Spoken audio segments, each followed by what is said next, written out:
Di dalam sholawat yang diajarkan oleh baginda Nabi, Nabi tidak pernah menyebut kata-kata Sayyidina. Jadi kata-kata Sayyidina itu tambahan sebagai apa? Ta'zim. Apa sayang? Sebagai pengagungan kita. Kenapa Nabi tidak nambahin Sayyidina?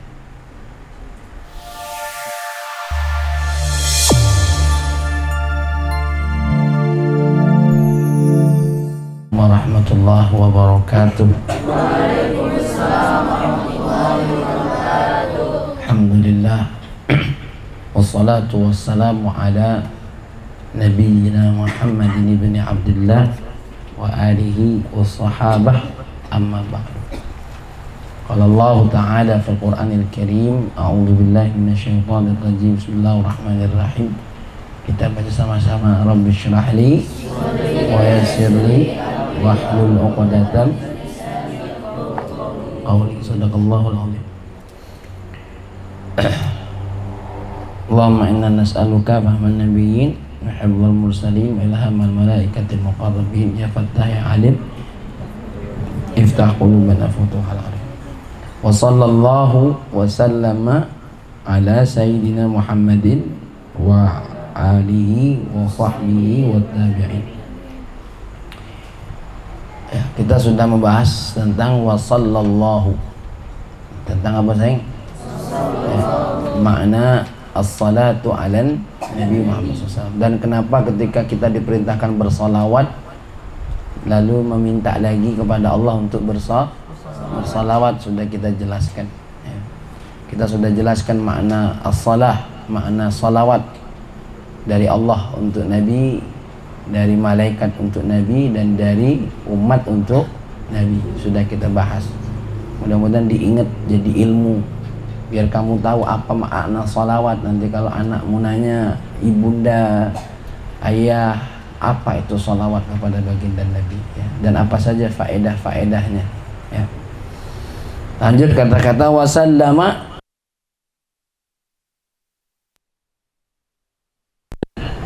Sallama yusallimu tasliman, ya. Wa musallaman fahuwa musallimun, ya. Wa dzaka musallamun sallim la tusallim, ya. Assalam al-lughatan secara bahasa adalah al-aman. Assalam itu apa? Selamat, aman. Wa syar'an al-aman min jami'il afat. Yang dimaksud dengan secara syariat adalah, ya, keselamatan atau keamanan dari segala macam keburukan. Secara bahasa memang apa bedanya Kak? Kalau secara bahasa, contoh maling tidak ketahuan, salam tidak tuh? Aman tidak tuh? Aman secara bahasa. Tapi kalau maling tidak ketahuan, secara syariat aman tak? Tak aman. Dia bisa aman dari manusia, tapi tak aman dari Allah. Yang dimaksud dengan salam secara syariat itu selamat, aman, ya, bebas dari segala macam malapetaka. Malapetaka dunia, malapetaka akhirat. Apa malapetaka dunia contohnya? Kufur, musyrik, ya, berdosa, maksiat, itu namanya malapetaka apa? Malapetaka dunia.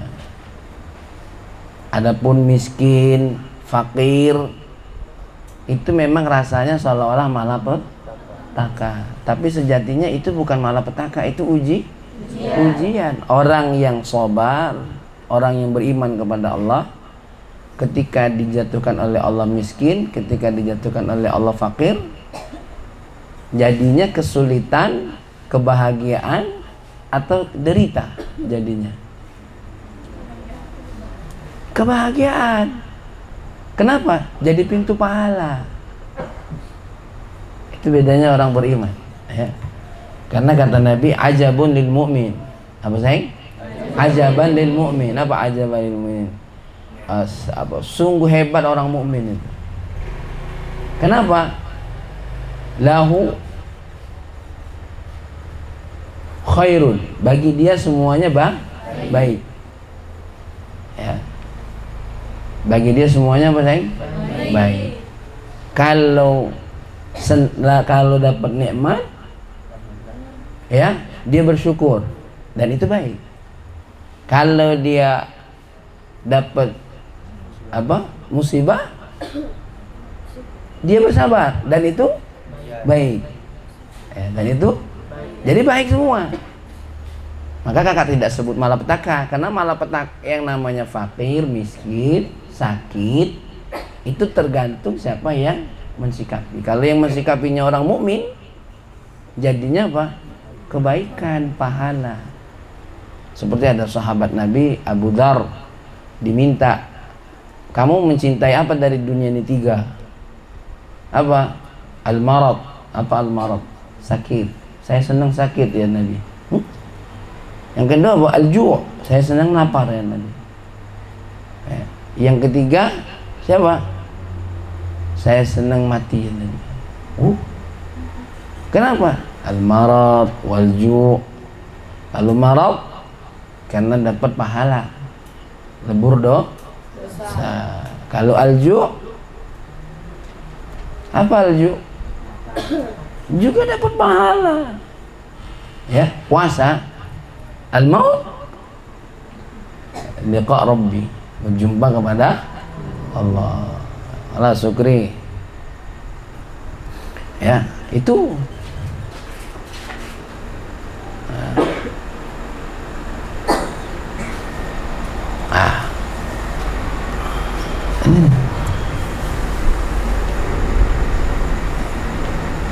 Jadi apa namanya? Al-faqru wal miskin, sakit belum tentu menjadi malah. Tapi kalau bagi orang tak beriman, jangankan miskin, jangankan sakit, ya, kondisi apapun malapetaka. Punya duit terus 1 triliunan, hilang 1 miliar, pusing, habis duit saya. Ya. Kalau orang beriman lain, punya duit 1 juta, hilang 500.000, alhamdulillah masih 500.000 lagi. Ya, alhamdulillah. So, hilang duit 1 juta, alhamdulillah untung tak hilang nyawa. Ada orang beriman punya duit cuma 1 juta, hilang 1 juta, alhamdulillah tak hilangnya, tak hilang nyawa. Orang Indonesia kan gitu, orang beriman Indonesia. Tuh tombol motor patah kaki, untung tak mati. Itu tanda orang Indonesia itu pada beriman. Ya, untung tak mati. Tuh nyampak giginya patah, wah aku tak pecah kepala, tuh gigi kau pecah. Subhanallah. Karena yang dilihat sisanya, itu orang beriman tuh dilihat apa? Al-baqi, sisa. Ya. Mutabata 1, alhamdulillah ya Allah masih bisa melihat 1 lagi. Ya. Orang beriman tuh begitu. Makanya yang dimaksud dengan malapetaka bagi orang yang beriman itu apa tadi sayang? Maksiat, kufur, kemusyrikan, ya. Ketika dia tak sabar, ya, itu malapetaka bagi dia. Makanya ada sebuah doa, Allahumma ja'alni syakura, ya Allah jadikan aku orang yang pandai bersyukur. Wa ja'alni sabura, jadikan aku orang yang pandai bersabar. Itu doanya. Ya, doanya. Kamu kira-kira kalau seandainya nih lagi kuliah di mana gitu, pas di asrama mana, aduh mohon maaf Pak, nasinya habis. Matai aku. Masya Allah. Ini orang tak beriman. Kalau orang beriman, habis Pak ya nasinya. Ya sudahlah. Ya, saya coba puasa. Ajib kan? Ajib. Cuma puasa mana jam 7 malam. Ya? Ganti bahasa, bukan puasa. Aku diet. Ya? Aku diet. Diet dengan diet beda dikit. Hadza huwal aman. Jadi sallallahu alaihi wasallam wa sallallahu wasallam. Semoga Allah bersalawat dan mengucapkan ya, jadi kalau makna salawat itu kan beda. Rahmatullah ma'a ta'zim. Rahmatnya Allah beserta dengan pengagungan. Ya. Wasallama, Allah memberikan keselamatan, ya, bebas dari semua malapetaka. Malapetaka bagi kita tuh kalau kita nggak dapat syafaat baginda Nabi, ya, itu malapetaka bagi kita. Malapetaka kamu kalau seandainya Allah tak berikan ampunan kamu terhadap dosa-dosa, itu malapetaka bagi kita, ya.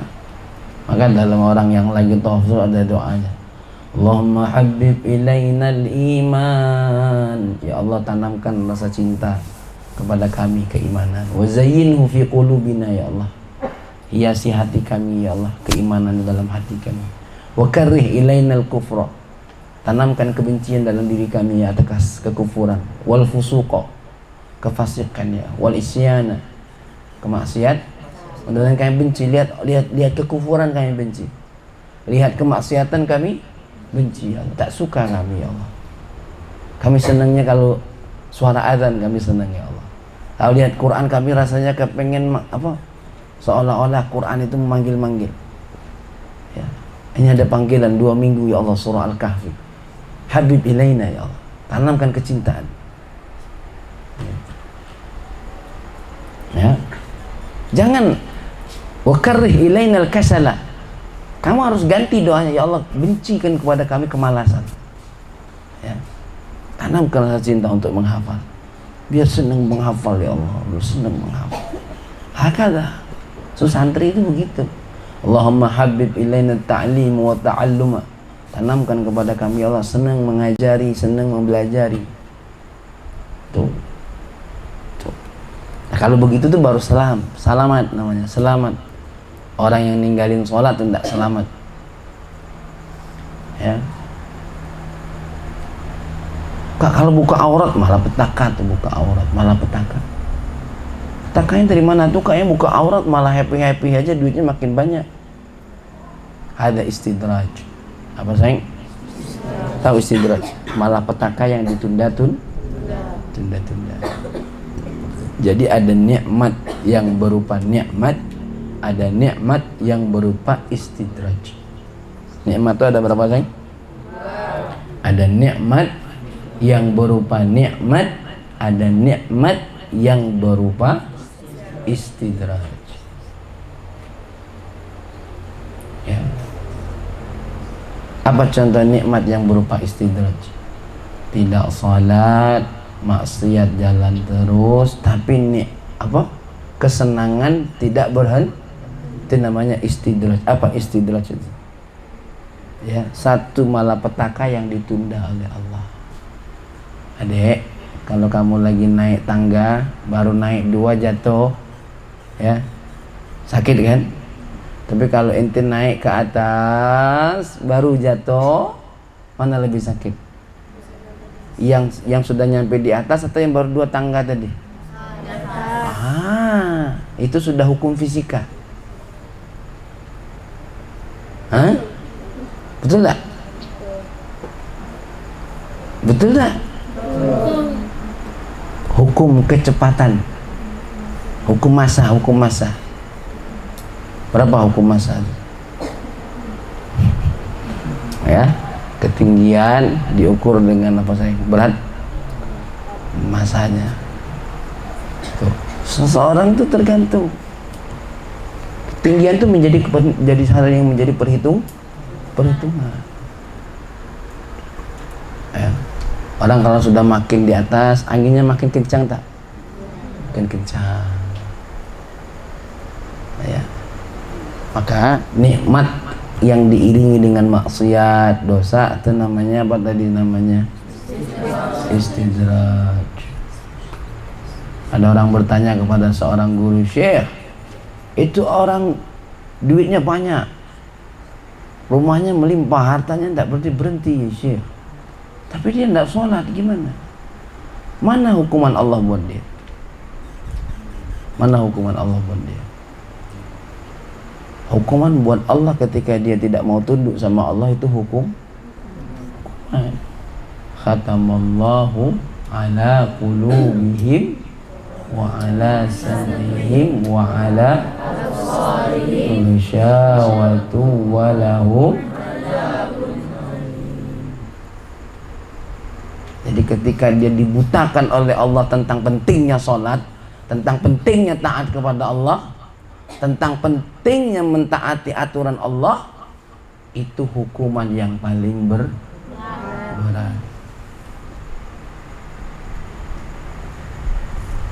Sama seperti kamu dinikmati oleh Allah, diberikan kenikmatan bisa kabur tanpa ketahuan. Ya, akhirnya apa? Jatuh dalam nikmat apa? Pelanggaran. Ketika disuruh belajar, sudah berat tak? Seperti orang dikasih hukuman apa? Dia tuh makannya banyak, makan apa beda sakit-sakit. Akhirnya apa? Dibesarkan badannya, digemukkan, akhirnya nak kurus susah.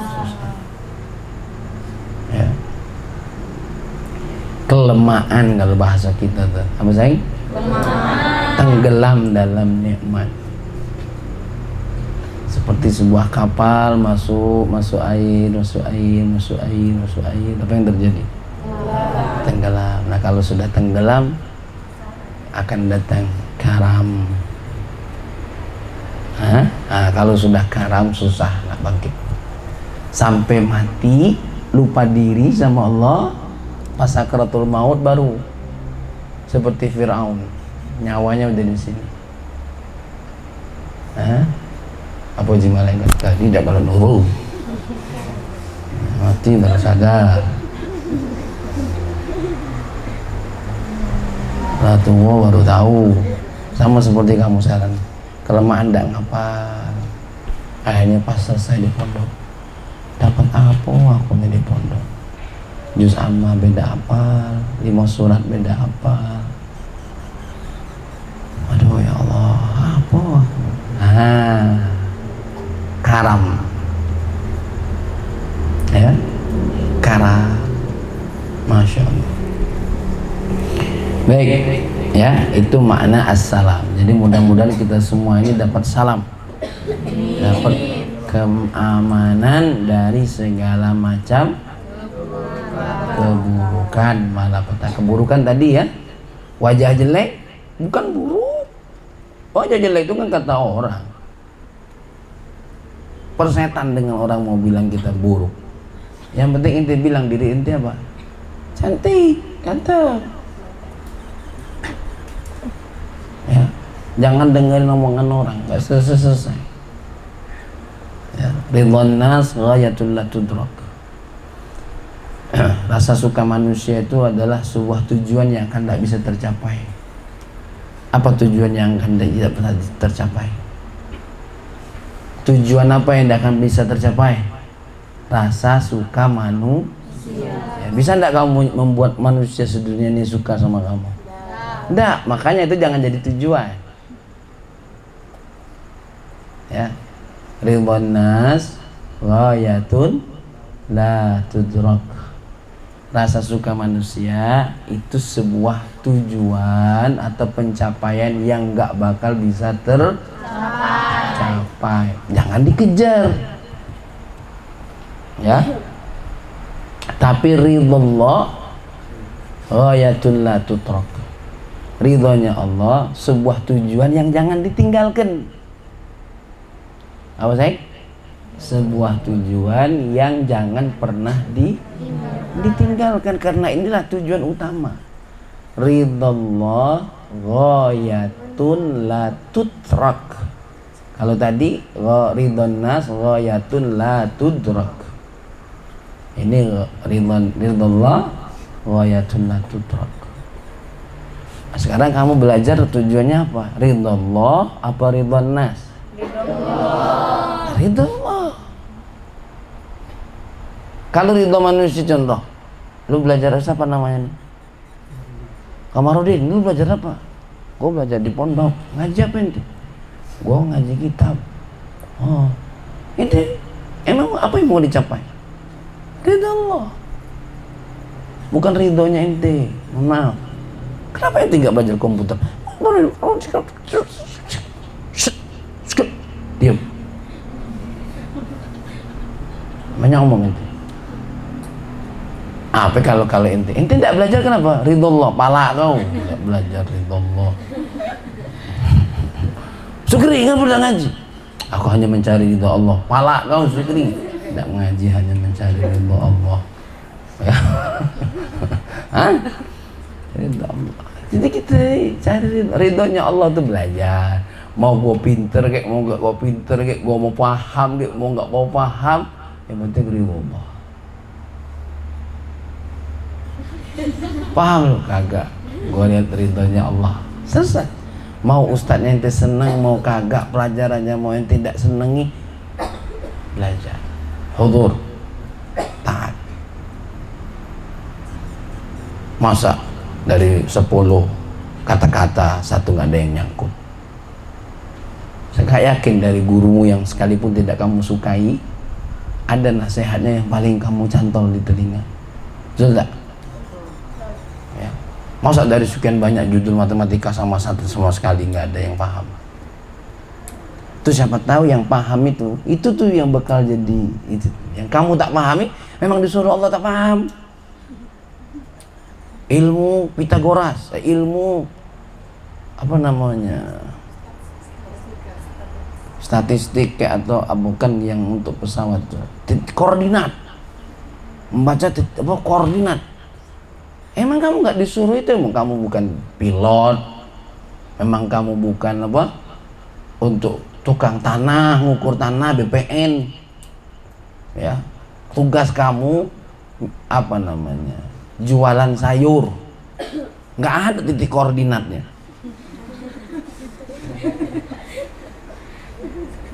Kamu dikasih oleh Allah faham nih, kalau gue modal gue nih 500.000, kalau gue jual sekian nih untung gue nih sekilonya, untung gue nih 200.000 nih untung gue. Nah matematika lo cuma sampai di situ. Masa segitu aja nggak manfaat? Ente nggak paham ilmu metrik. Memang ente bukan untuk tukang buat apa program, bukan. Kan kadang-kadang matematika kurang kerjaan. 5 kurung kali XX sama dengan Y. Apain? Kayaknya tulis N mana N? Ya. Jadi kalau Sukri nggak paham yang di situ, udah anggap aja Allah emang nggak milih gue nih bisa paham di sini.